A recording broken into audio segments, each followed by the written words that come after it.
Bienvenido a Café Bíblico. En esta ocasión te traemos el tema Una cita que cumplirás, escrito por Joel Becke. Bienvenido.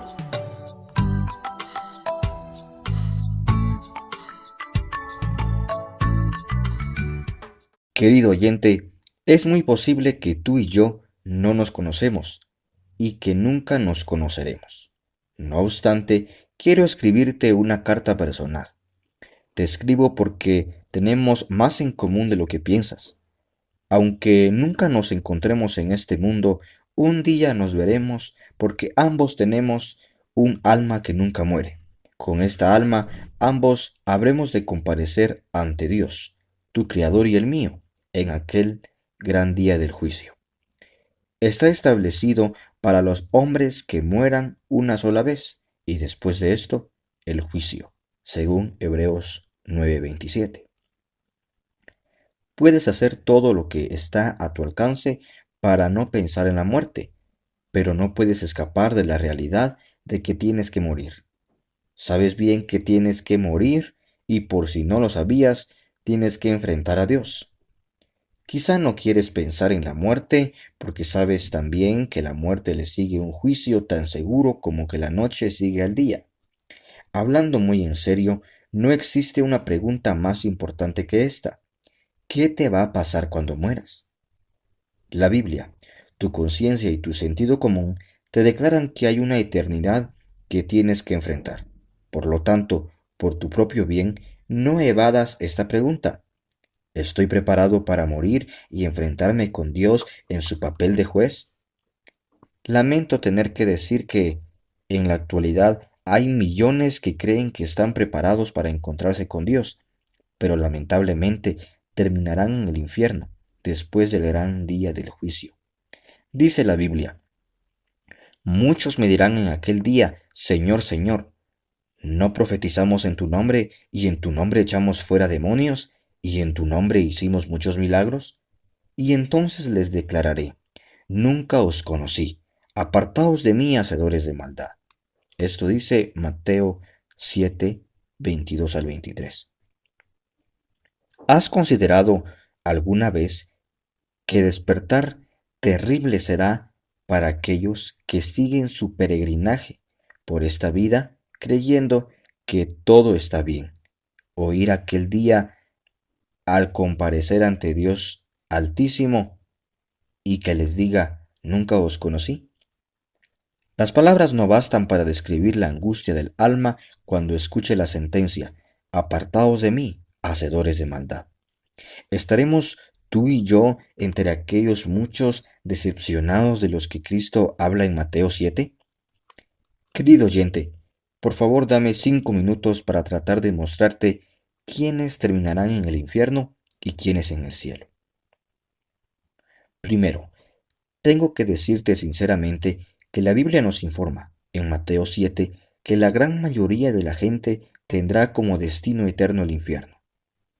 Ancha es la puerta y espacioso el camino que lleva a la perdición, y muchos son los que entran por ella, porque estrecha es la puerta y angosto el camino que lleva a la vida, y pocos son los que la hallan.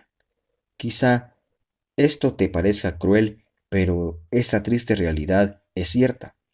No porque Dios sea cruel, sino porque nosotros somos crueles con nosotros mismos.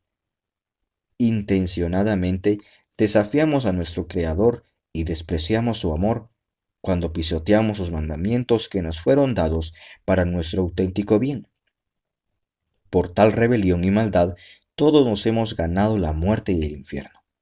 Estas son las únicas dos cosas que realmente merecemos, por cuanto todos pecaron y están destituidos de la gloria de Dios. Romanos 3:23.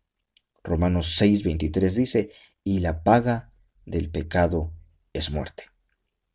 ¿Qué clase de personas están incluidas en esta multitud inmensa que va rumbo al infierno? Número 1. Toda la gente impía terminará en el infierno. Esto incluye a los que viven vidas pecaminosas abiertamente, haciendo cosas como pasar su tiempo en las tabernas y gastar su dinero en bebidas y drogas, en tener relaciones sexuales ilícitas, en hacer en domingo todo lo que hace cualquier otro día de la semana. También mirar diariamente las manifestaciones gráficas del pecado en una pantalla de televisión. Maldecir abiertamente a Dios usando su nombre en vano. Y vivir una vida de rebelión contra sus progenitores y las autoridades dadas por Dios. Tales personas impías terminarán en el infierno, a menos que se arrepientan y se conviertan a Cristo por obra del poder omnipotente de la gracia de Dios. ¿Te encuentras tú en este grupo?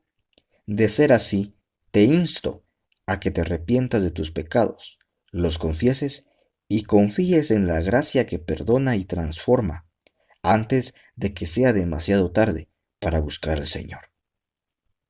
Número 2. Toda la gente mundana terminará en el infierno. Terminarán en el infierno aquellos que se abstienen de pecados graves, pero cuyas vidas están entrelazadas con el mundo, que no sienten ninguna carga cuando continuamente hacen cosas como poner al yo por sobre y antes que Dios, estimar la posesión de riquezas mundanas más que las riquezas de la gracia de Dios, promover los deseos de otros por encima de la voluntad de Dios revelada en su palabra, como valorar las necesidades del diario vivir por encima de las necesidades de un Salvador para sus almas inmortales, como considerar los resultados del pecado como más trágicos que ofender y pecar contra su santo Creador, que los colma de bendiciones, creer que es más importante lo que piensan de ellos sus vecinos y amigos que lo que Dios piensa de ellos. Estos terminarán en el infierno a menos que se arrepientan y conviertan por obra del poder omnipotente de la gracia de Dios. ¿Te encuentras tú en este grupo? De ser así, tengo que decirte que el cielo mismo no te daría felicidad si acaso llegaras allí, porque el Señor del cielo no es tu amigo. Lo que le agrada a Él no te agrada a ti. Lo que le desagrada a Él no te preocupa en lo más mínimo. Su palabra no es tu consejero. Su día de descanso no es tu delicia. Su ley no es tu guía. No te interesa oír de Él, mucho menos aún hablar de Él.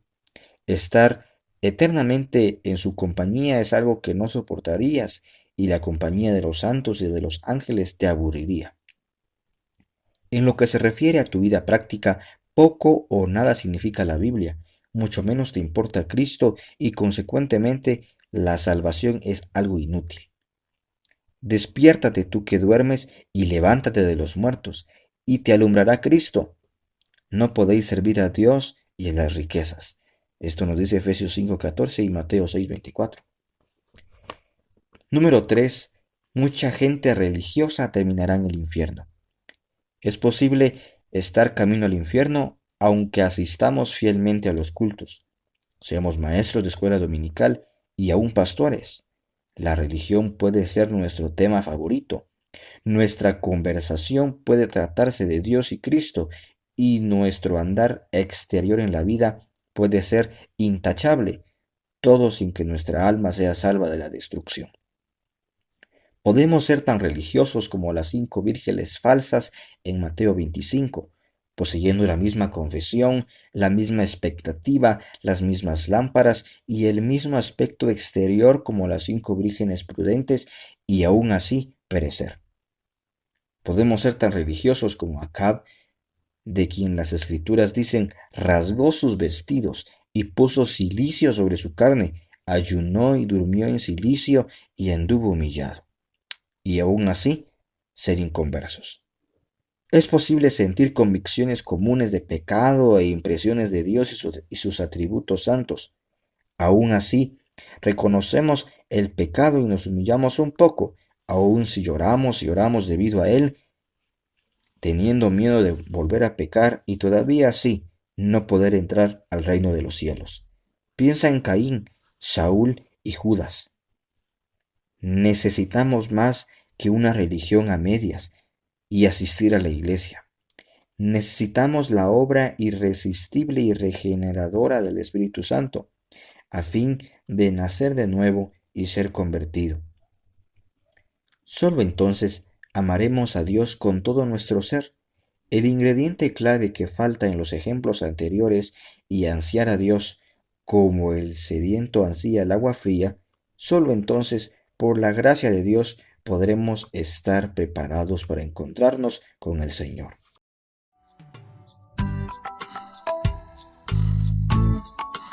Gracias por llegar hasta acá en este programa. Esperamos que te haya encantado y te invito a que explores los diversos temas que tenemos en esa plataforma para ti. Que Dios te bendiga.